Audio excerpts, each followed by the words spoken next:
there and welcome to Sex Lessons. My name's Dan Wright and I'm delighted that you've decided to join me on another journey around the bizarre world of sex education.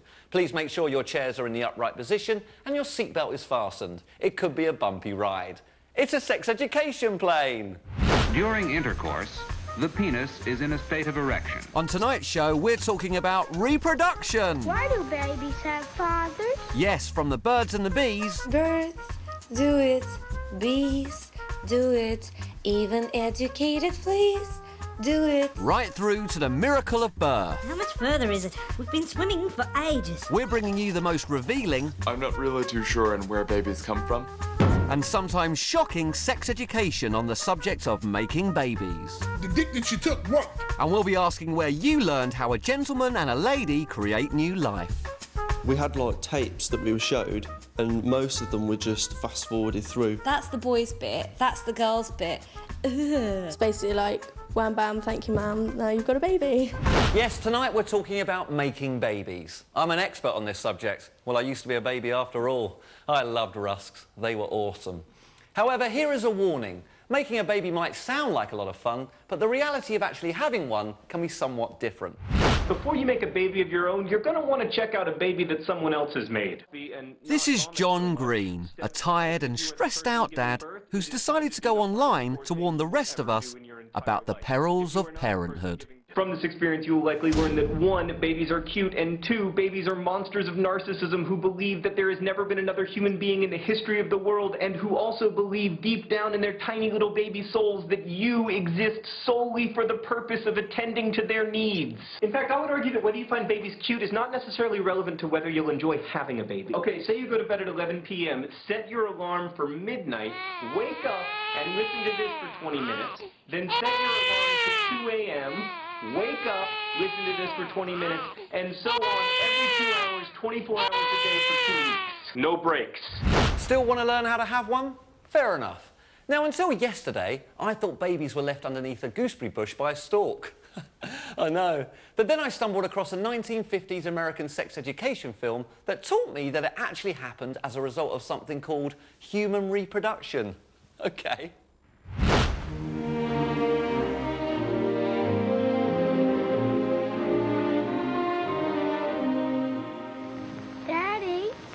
Yes? Why do babies have fathers? Oh, there wouldn't be any babies without fathers. But why? Well, your child is inquisitive. Frankly, this chap looks like he might be unsure of the facts. Maybe he believes in storks and gooseberry bushes. One day you'll have to tell him why babies do have fathers. Fortunately, there's an authoritative commentator to lend a hand. During intercourse, the penis is in a state of erection. This is caused by the spongy tissues of the penis becoming engorged with blood. The sperm passes up through the ducts where fluids from the glands are added to form the semen. The semen then flows through the urethral canal and is deposited into the female vagina. This then is the story of reproduction, a story which any parent should fully understand, not only to ensure the arrival of a healthy child, but also to cope with the sensitive minds of children, your children. How do us Brits learn about making babies? How did I learn? School. It was skimmed over. We had like tapes that we were showed and most of them were just fast forwarded through. They showed us like, you know, births and stuff. It just showed you an actual baby's head coming out of the lady. Half the girls just ran out of the classroom and then that was it. And I was like, oh my God. They said to make a baby, you have sex. It's basically like, wham bam, thank you ma'am, now you've got a baby. But apart from that, there wasn't any further information. My mum did buy me a book when I was young, and I had this book from when I was 5 onwards. And it was a kiddie's book. I can't remember the author's name. I didn't really get much from my parents in that respect. And it gave you brief descriptions of how everything worked in kiddies' terms. Kind of think, OK, well, that's the boys' bit, that's the girls' bit. Ugh. Classmates, you just talk about it. Why would anyone do that? That's just disgusting. But half of the stuff I knew already. Now it's kind of like the whole process seems a lot more fun. Once you've learnt the basic moves and worked out what goes where and when, you've got to find someone to actually do it with. Nightmare. In the 60s, though, this was apparently very straightforward. The girl wants a boyfriend, the boy wants a girlfriend. And whatever else we say here, we must recognize that our society accepts the married state as right and regards sexual intercourse outside marriage as irresponsible and possibly disastrous. Each one of us has to make up his or her own mind on this, but you can use your knowledge with responsibility and real love, or you can use it wantonly and with mere animal appetite. OK, if I do want to use mine wantonly with mere animal appetite, what do I have to do?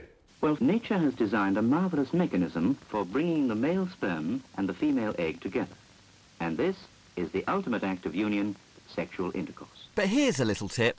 Do try and make sure she's awake first.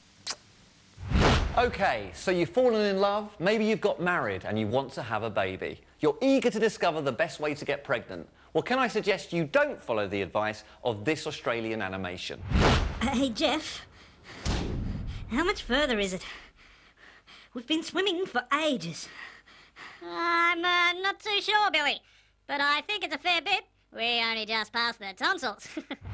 Fortunately, there are people online right now, thousands in fact, who are ready to advise you on the best way to conceive. We're going to talk about sperm. First, some advice from a bunch of friendly dads who've decided to go public with their observations on what it takes to become one. A dad, that is. So why is it fertility is it's always like the woman's job?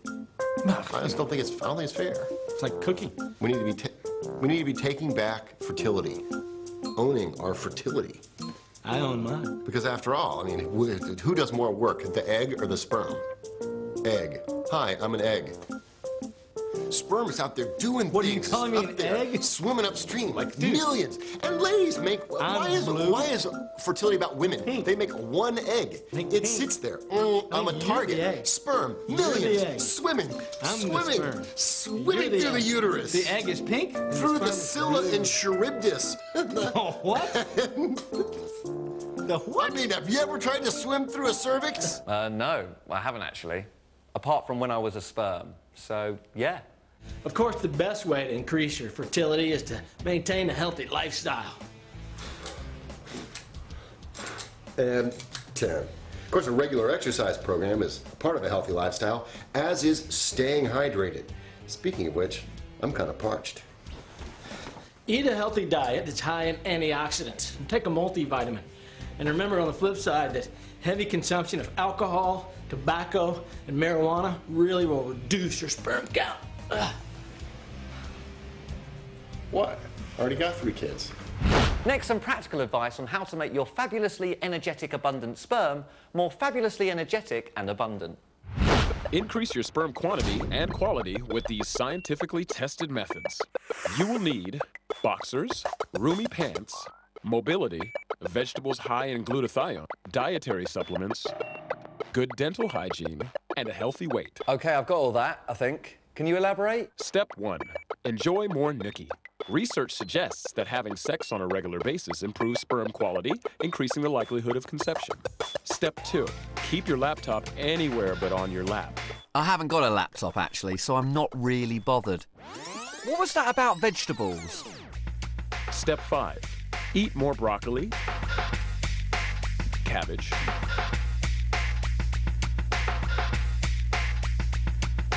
Brussels sprouts, and asparagus.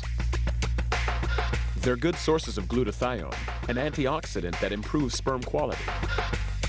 Step 6. Ask your doctor about supplements, including coenzyme Q10, vitamin E, vitamin C, and selenium. High levels of these nutrients have been linked to high sperm count and motility. Oysters, long rumored to be an aphrodisiac, are the best source of zinc, which studies have linked to increased sperm counts. Step 7.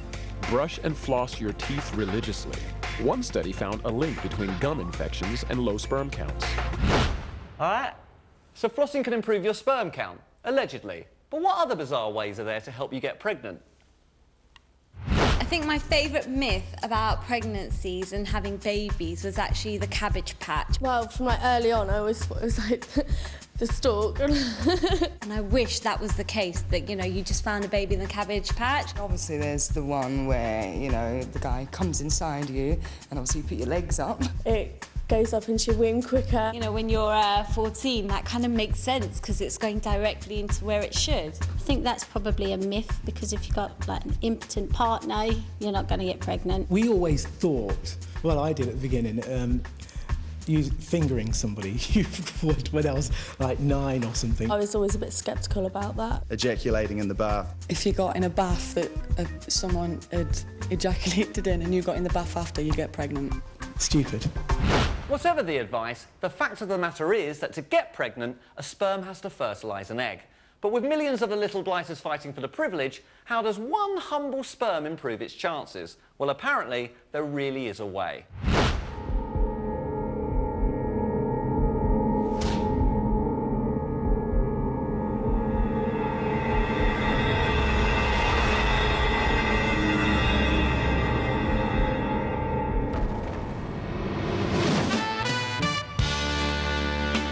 There's a lover in my life. He sends me gifts and flowers. He'd change 1,000 clocks to meet me after hours.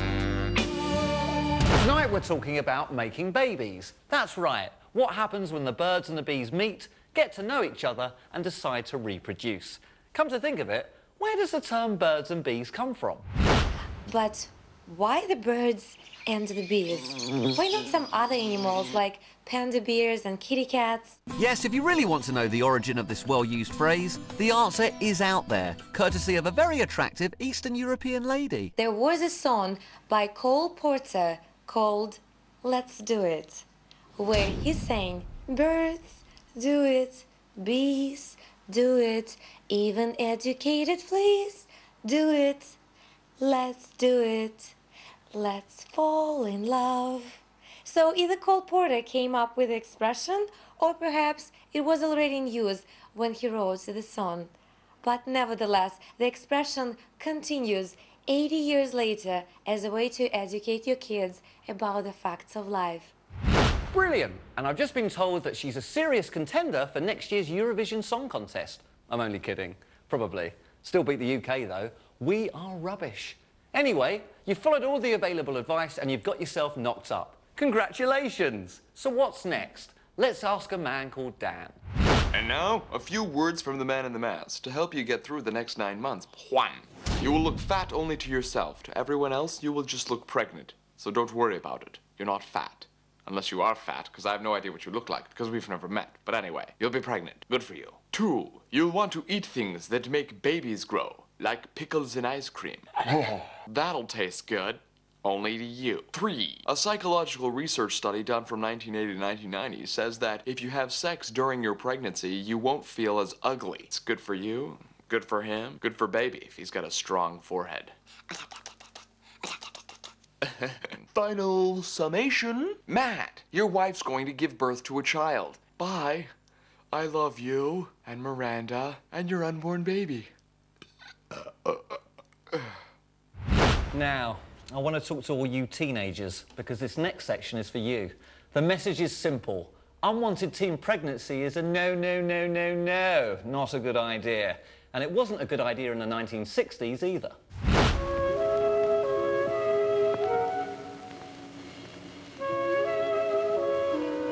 This educational drama features Bill, a troubled young sailor with something on his mind.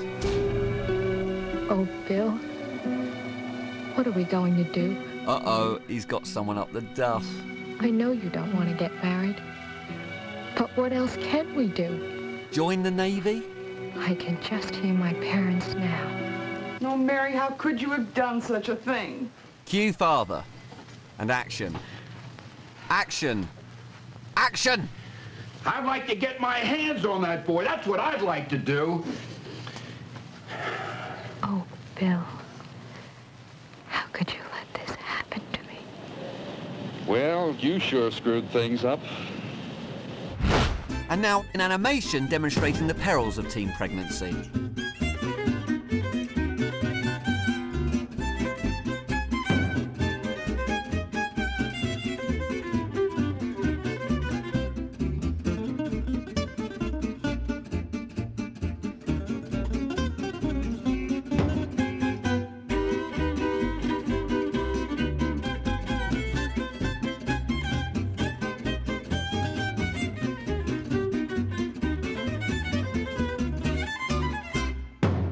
I think it's safe to say that public health authorities the world over think that teen pregnancy is not something to be encouraged. But how was this message communicated to you? I don't really speak to you about that sort of thing. No, there's no talk of teen pregnancy. Not like there is now. It wasn't really mentioned. You know, you didn't have really teen pregnancies. But I think it's gone more up and up and up and up, teenage pregnancy, which is why it's become so prevalent now. Well, quite a lot of the girls in school did get pregnant. We were taught about why we shouldn't get pregnant before, you know, finishing your education. My older friends and like my friends' cousins and stuff, that they'd have babies, and it just literally the stretch marks put me off ever wanting to get pregnant. So you should go to university and, you know, have something behind you before you have a baby. There was probably one in the whole school, and she was looked at like dirty hoe. Because I knew that I wanted to be a model, so I was like, oh, I don't want to like damage my body in any shape or form, so I always made sure that I was safe. Now, there's been a question preying on my mind. During pregnancy, ladies have to give up alcohol, seafood and soft cheeses, especially those nice French ones. But they don't have to give up sex too, do they? Maybe online double act man and wife, who are married in real life, can help. They've had a question from a pregnant lady who wants to know which is best. Swallow or anal? Okay, How about both? Okay, Miss 15 days. Okay, most of you on here for a while know that I'm pregnant. Congratulations. Congratulations, sweetheart. The dick that you took worked. I was on a baby blog site, and a woman was like, she didn't want to swallow for the fear that a baby would ingest the sperm. Nonetheless, it made me think, I wonder which of the two options stated in the subject would she prefer. Same goes to you all. All right, let me make this simple. Man. This is simple. There's nothing wrong with you swallowing, because all that's happening is that the kid is meeting his cousins early. That's all. His brothers. Cousins? Yeah, right, because it's coming from the same guy, yeah. If it's cousins, it's not supposed to be there. He's being introduced to a family member. And if a cousin's there, it's some shit. I think anal during pregnancy is just too much. No, yeah. Don't y'all have to have an enema when y'all get pregnant or something like that, or some type of ass surgery or something like that? Some doctors may perform enemas. I don't know if they do that anymore. It's been a long time since I pushed one out. But I think I would prefer to swallow. Yeah, let them kids meet their family, man. Come on. There's nothing wrong with that. Reassuring words there. So you survive pregnancy, but then you have to go through the process of giving birth. Now, I tried to ask my mum what this feels like, but she still hasn't forgiven me for my behaviour in the delivery room. I was going ballistic. Well, I was embarrassed, wasn't I? Me being ginger was a surprise to everyone. But there are those who think that the act of giving birth can actually be a turn-on. Orgasmic birthing? This I've got to hear. One of the things I'm most excited about in my pregnancy is the potential to actually have orgasm while I'm giving birth. Yeah, I'm guessing she hasn't actually had any children. That's happening, where women are actually starting to tell their stories about feeling orgasmic as opposed to having pain during labor and childbirth. And that, to me, is just like a woohoo! Like I'm so excited to explore this in my own body and to really explore that fine line of pleasure and pain. I heard one woman say it as she could translate it as pain, but she decided instead to translate it as pleasure. I wonder who'll come first, her or the baby? So not being afraid to masturbate or to have your partner stimulating your nipples. I've heard a lot of really funny stories about people trying to do this in the hospital. So talking with your doctors and nurses and warning them beforehand is a really good thing to do. But I've even heard doctors say to bring your vibrator into your labor room, which I was like, wow, how great is that? I think it's more likely that she'll be shrieking like a banshee, begging for drugs, and screaming at her husband that he is never going to go near her ever again. Personally, I prefer the way things were presented in the 1960s. Quick, clean, and very, very simple. During the next 38 weeks or so, it grows into a baby. It's pushed out through the vagina, which is quite capable of expanding to let it through, by the way, and the sex act has reached its intended end. A new human being has been born. That's it for tonight. I'm off for a vasectomy.